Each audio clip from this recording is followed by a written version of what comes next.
Caríssimos, sejam bem-vindos à segunda aula do curso de Introdução e Noções Básicas em Direito Espacial. Na primeira aula a gente falou aqui sobre a Guerra Fria e o Sputnik. Situamos o lançamento desse satélite no contexto histórico em que ele estava incerto, ou seja, na Guerra Fria, na dicotomia entre Estados Unidos de um lado e União Soviética de outro. Visualizamos o início da era espacial e como que o direito começou a se preocupar com algumas questões relativas à exploração espacial.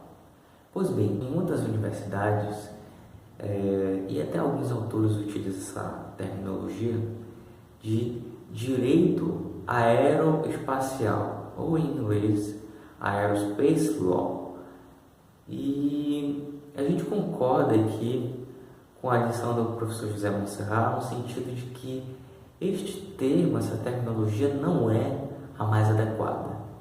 Haja vista que ela engloba dois ramos do direito que não se confundem.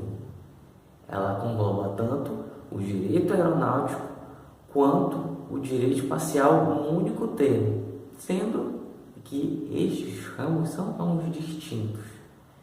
Não é muito tão adequado tratá-los numa mesma terminologia. Assim, é interessante a gente notar que o direito aeronáutico ele é anterior ao direito espacial, até porque vejamos que os primeiros aviões a serem construídos, eles antecedem em muitos anos o primeiro satélite artificial. Os aviões remontam aí ao início do século XX. O espaço aéreo é explorado há muito mais tempo do que o espaço exterior, que só veio começar a ser explorado, como vimos na última aula, a partir do lançamento do primeiro satélite, do Sputnik, em 1957. Aí a gente já vê que, cronologicamente, a exploração aérea, a exploração do espaço aéreo é antecessor à exploração cósmica. Outro aspecto a ser destacado é que o direito aeronáutico tem objeto diferente do direito espacial. Por quê? O direito aeronáutico cuida basicamente do espaço aéreo, enquanto que o direito espacial cuida do espaço exterior, dos corpos celestes que ficam situados no espaço exterior. E aí é importante a gente salientar essa diferença de objetos, que ela não é irrelevante, já que o espaço aéreo é compreendido como um dos três elementos que compõem o domínio territorial do Estado.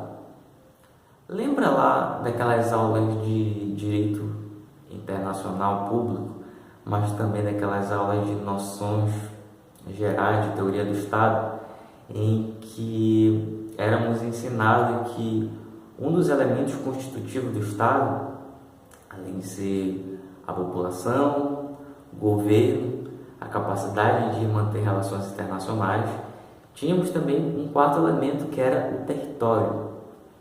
Pois bem, o espaço aéreo está compreendido ali naquele domínio territorial do Estado. Ele faz parte do território do Estado, junto com o mar e também o domínio terrestre. São três domínios: domínio aéreo, terrestre e do mar.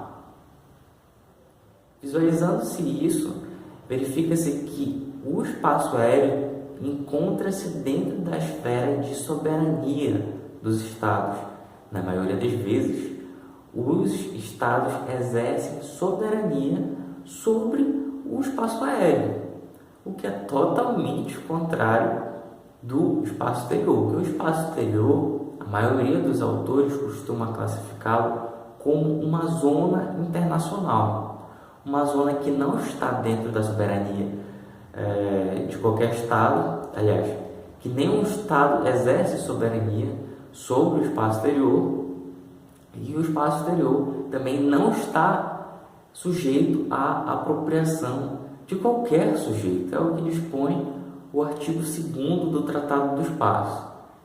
Então dá para visualizar que, de um lado, o espaço aéreo faz parte do domínio territorial do Estado, está dentro da esfera de soberania e domínio do Estado, enquanto que o espaço exterior ele tem a característica de ter a natureza jurídica de res communis omnium, coisa comum a todos, que não pode, que não está sujeita à apropriação e que, de uma maneira geral, os Estados não exercem soberania sobre os corpos celestes, sobre o espaço exterior. Então dá para visualizar, a partir desse momento, é possível notar que são objetos diferentes, são ramos do direito diferentes, mas é válido destacar mais uma circunstância. As normas aplicadas ao espaço aéreo também são diferentes das normas aplicadas ao espaço exterior. E em nível internacional, isso é bem notório, porque o espaço aéreo, como eu disse, pela sua exploração anteceder a exploração do espaço cósmico, as normas também são antecessoras, antecedem os tratados de direito espacial. Vejamos como exemplo a Convenção de Chicago, regulando a aviação civil internacional. Tratado diferente, por exemplo, do Tratado do Espaço Exterior, do Tratado da Convenção de Responsabilidade sobre Danos causados por objetos espaciais. Então vemos aí regime jurídico diverso, normas que regulam essa área são diferentes das normas que regulam o espaço aéreo, além do objeto de cada um desses direitos serem diferentes. E olha que curioso, a Constituição Federal de 1988, ela situa isso, ela com felicidade situa esses dois ramos como diferentes, dois sistemas jurídicos diferentes. Exemplo disso é o artigo 22, inciso 1º, que diz que é competência privativa da União legislar sobre, inciso 1º, situa lá, direito aeronáutico, vírgula, direito espacial. Ou seja, não congloba esses dois ramos no mesmo termo, separa-os, mas o que eles têm de comum basicamente é que são privativamente legislados pela União. E por que há essa constante confusão entre espaço aéreo e espaço exterior? Um dos principais motivos é que, mesmo hoje, há vários anos, várias décadas desde o início da exploração espacial, não há tratado internacional definindo o fim do espaço aéreo e início do espaço exterior. Vimos que sobre o espaço aéreo o Estado é soberano, exerce a sua soberania, inclusive pode fazer, em última hipótese, é claro, fazer o abatimento de alguma aeronave que não esteja autorizada a transitar no seu espaço aéreo. Enquanto que, acima disso, o espaço exterior é coisa comum a todos. Nenhum Estado é proprietário do espaço exterior, nenhum Estado, diga-se desde já, pode limitar as atividades de um outro Estado no espaço exterior. E aí isso pode ser um grande problema. Até que ponto é esse espaço aéreo sobre o qual o Estado é soberano e até que ponto a partir de que ponto inicia o espaço exterior? Não há norma internacional definindo esse limite.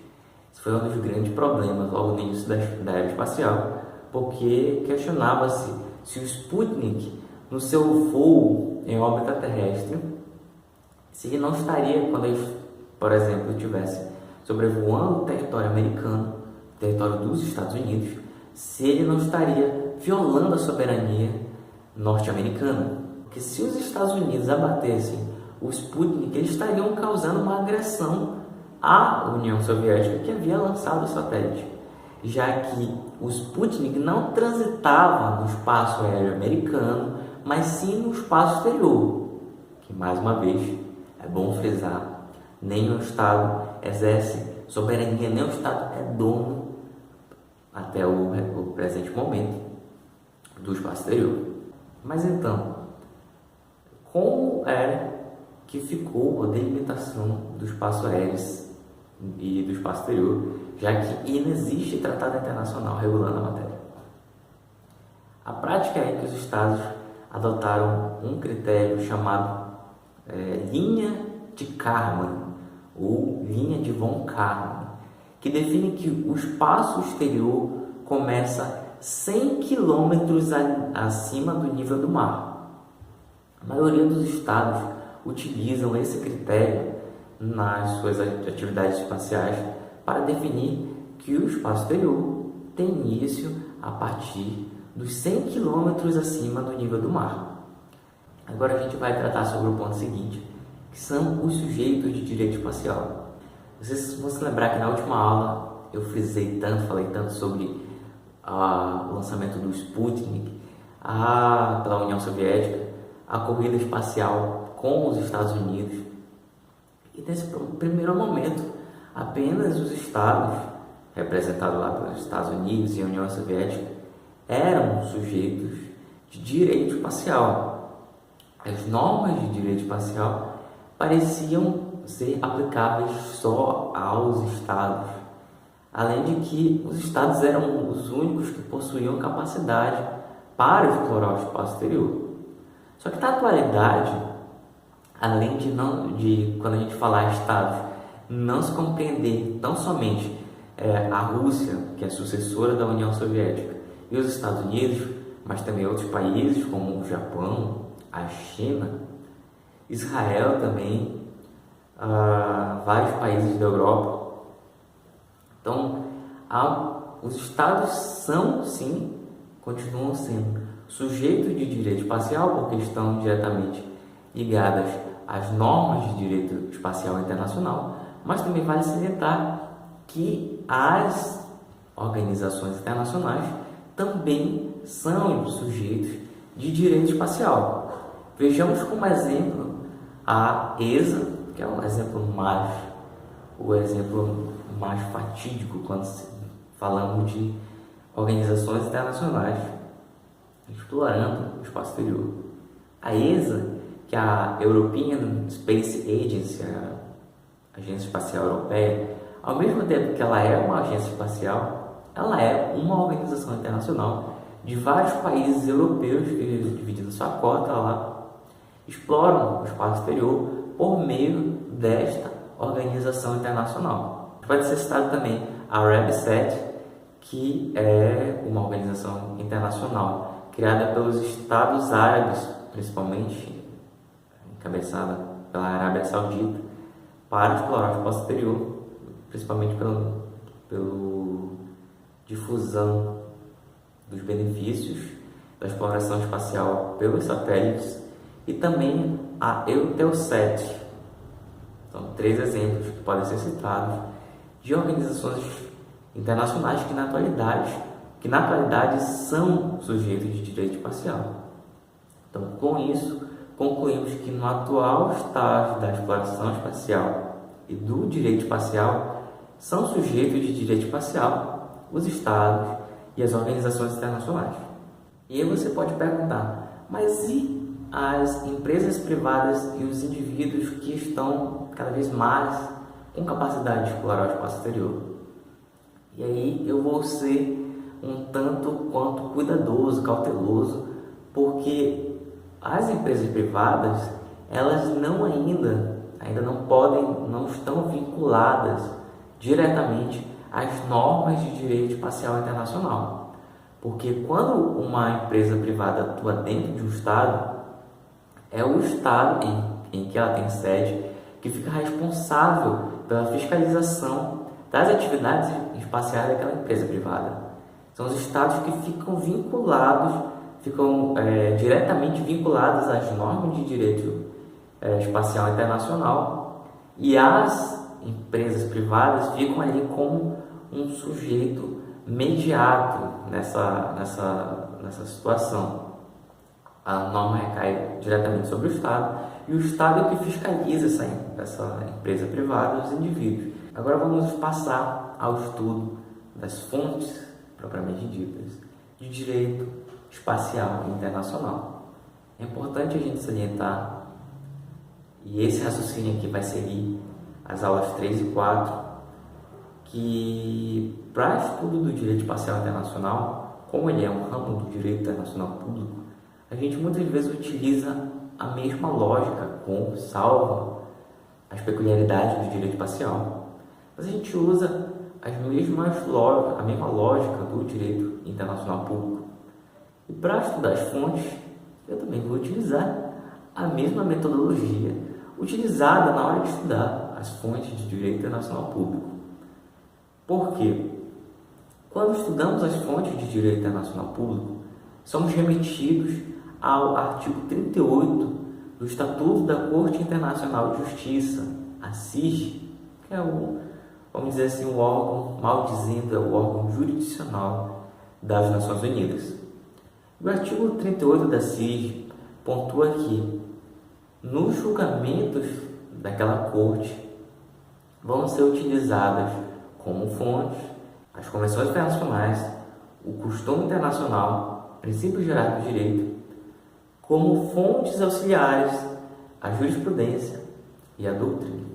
Agora a gente pode penetrar no estudo de cada uma dessas fontes previstas no Estatuto da CIJ, em seu artigo 38, adequando a realidade do direito espacial internacional, a iniciar pelas convenções internacionais.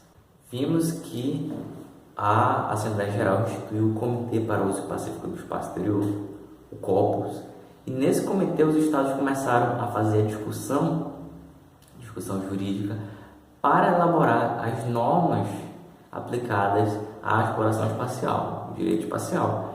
E essa discussão dos Estados veio mais tarde a culminar na adoção de vários tratados, na celebração e adoção pela Assembleia Geral de vários tratados internacionais.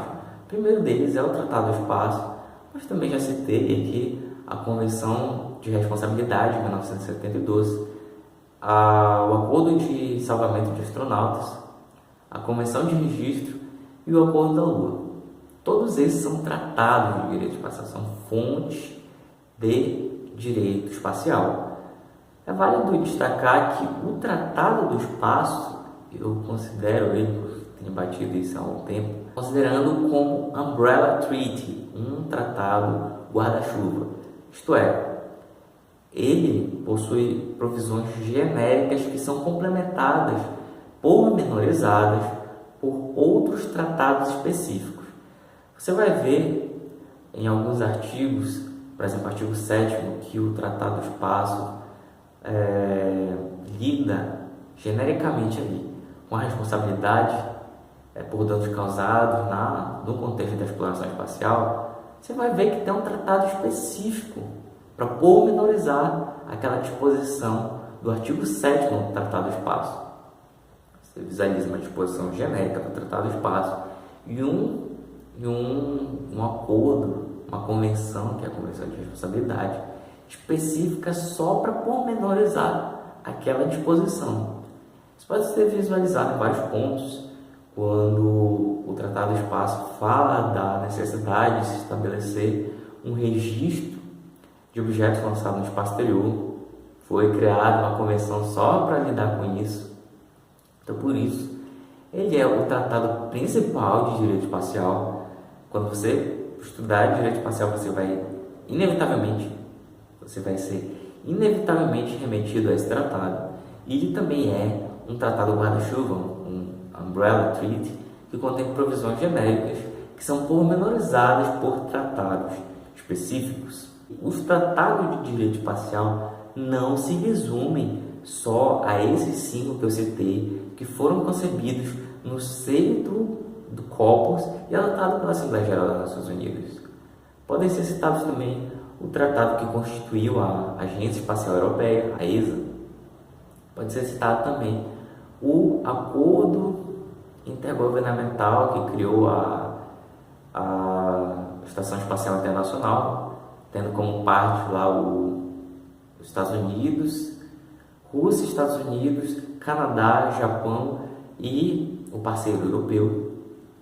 Pode ser citado também os acordos bilaterais, que são muito importantes nessa concepção do direito espacial, principalmente para regular as atividades e a cooperação internacional entre vários países. E aí eu posso citar como exemplo o acordo que foi celebrado entre a China e o Brasil para lançar o CIBERS, o satélite sino-brasileiro de recursos terrestres, mas que decorre de um tratado bilateral entre Brasil e China. Então, tratados bilaterais também exercem uma grande influência, uma grande importância no direito espacial internacional. Passando agora a estudar o costume internacional, é bom a gente ter em mente que, para alguns autores, o Tratado do Espaço ele se tornou um costume internacional. Alguns autores afirmam que, pelo amplo número de ratificações do Tratado do Espaço e por não haverem sido opostas reservas ao Tratado do Espaço, ele pode ser considerado um costume internacional. E isso, por conseguinte, faria termos noção que ele vincularia não só os estados que o ratificaram, mas também todos os outros que não ratificaram, porque o costume internacional ele é válido para toda a sociedade internacional. Não é igual ao tratado, que é uma norma que vincula apenas as suas partes, os estados que ratificaram, que são parte naquele tratado. O costume internacional não. O costume internacional ele obriga todos esses sujeitos, principalmente os estados, na sociedade internacional. Então, se partirmos dessa ideia de que o Tratado do Espaço se tornou um costume, ele seria obrigatório não só para os estados parte, mas para todos os outros que inclusive não ratificaram. Que curioso. No terceiro ponto, falando sobre os princípios gerais do direito, é sempre válido a gente lembrar que esses princípios são princípios gerais do direito, não são princípios gerais do direito internacional, tampouco princípios gerais do direito espacial. A CIG, o Estatuto da CIG, diz princípios gerais do direito, princípios gerais de direito, na verdade. E aí podem ser utilizados como exemplo os princípios comumente utilizados no direito interno dos estados, que são, na maioria desses direitos internos, reconhecidos no ordenamento jurídico dos estados. Então, você pensa aí no princípio da coisa julgada, res judicata, do pacta sunt servanda, mas também o princípio da boa-fé, para cumprir os tratados. São, de certa forma, princípios assim que são utilizados no direito espacial de maneira mais subsidiária, mais ali por trás. O fato que os tratados são as principais fontes de direito espacial internacional, mas é válido também a gente pontuar que há outras fontes de direito espacial internacional, também os princípios gerais do direito. E aí, o Estatuto da CIG situa como fontes auxiliares a doutrina e a jurisprudência. Falando da doutrina, a gente pode citar o ensinamento dos doutrinadores em direito espacial, as obras por exemplo, no direito brasileiro, o José Monserrat, no direito espacial internacional de uma maneira mais geral, o Bing Chen, Manfred Lesch e vários outros autores influentes na área do direito espacial internacional. Sobre a jurisprudência, é válido destacar que até recentemente um colega me perguntou sobre a real aplicação desse tipo de fonte no direito espacial. E aí a gente tem que pontuar que a jurisprudência em direito espacial é escassa, porque o tema de direito espacial, os conflitos internacionais envolvendo o direito espacial, eles são resolvidos na maioria das vezes por meio diplomático, por via de negociação direta entre os estados. Os estados não costumam levar os conflitos internacionais envolvendo a exploração espacial para o seio das cortes internacionais. Então, não há, até o presente momento, jurisprudência da Corte Internacional de Justiça, pelo menos, em sede de direito espacial. Mas quando houver, é por isso que eu estou abordando aqui a jurisprudência como fonte de direito espacial, mas quando houver, ela sim será classificada como fonte de direito espacial internacional. Por fim, como fontes extraestatutárias que não estão elencados lá no artigo 38 do Estatuto da CIG, podem ser citados os atos unilaterais dos Estados e as resoluções, as deliberações das organizações internacionais. E vamos começar aqui pelos atos unilaterais dos Estados. São atos que os Estados praticam unilateralmente, mas que têm uma repercussão na sociedade internacional, no seio internacional, e que dizem, por óbvio, respeito à matéria espacial. Então você vê um Estado que ratifica um tratado de direito espacial. Isso é um ato unilateral dele que está se vinculando a uma norma a um tratado de direito espacial. É um ato unilateral do Estado que pode ser utilizado como exemplo. A renúncia a um tratado, por exemplo. Mais ainda, pode ser citado como exemplo uma lei interna que esse Estado tenha promulgado, que defina, por exemplo, que nas atividades espaciais desse Estado, o espaço exterior tem início aí 100 km acima do nível do mar. Essa disposição foi criada por esse Estado no seu direito interno, mas que pode ser invocada por um outro Estado, eventualmente, em caso de alguma controvérsia internacional. Essa lei, que é interna, é um ato unilateral do Estado, pode ser invocado no âmbito internacional, pode ter repercussão no âmbito internacional. Então, atos unilaterais também podem ser considerados fontes de direito espacial internacional. E por fim, at last but not at least, por fim, mas não menos importante, as deliberações das organizações internacionais. E como exemplo mais cotidiano a gente tem as resoluções da Assembleia Geral das Nações Unidas, que na atualidade são mais de 100 resoluções adotadas pela Assembleia Geral envolvendo matéria espacial. Só que a maioria dessas 100 resoluções, mais 100 resoluções, são resoluções meramente procedimentais. Mas a gente pode citar como exemplos como essas resoluções que criam normas de direito espacial, que criam princípios de direito espacial. Podemos citar a resolução 1962, que é a Declaração de Princípios Aplicados no Uso e Exploração do Espaço Exterior nas Atividades Espaciais, que é a resolução, a pedra angular da formação do direito espacial, que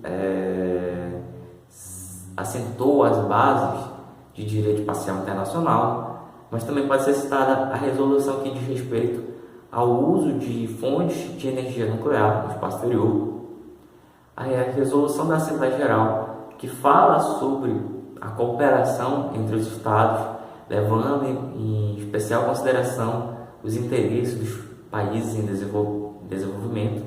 Mas será que só a Assembleia Geral possui essas resoluções que criam normas de direito espacial? Eu diria que não. Há algumas resoluções do Conselho de Segurança que podem ter repercussão na matéria espacial.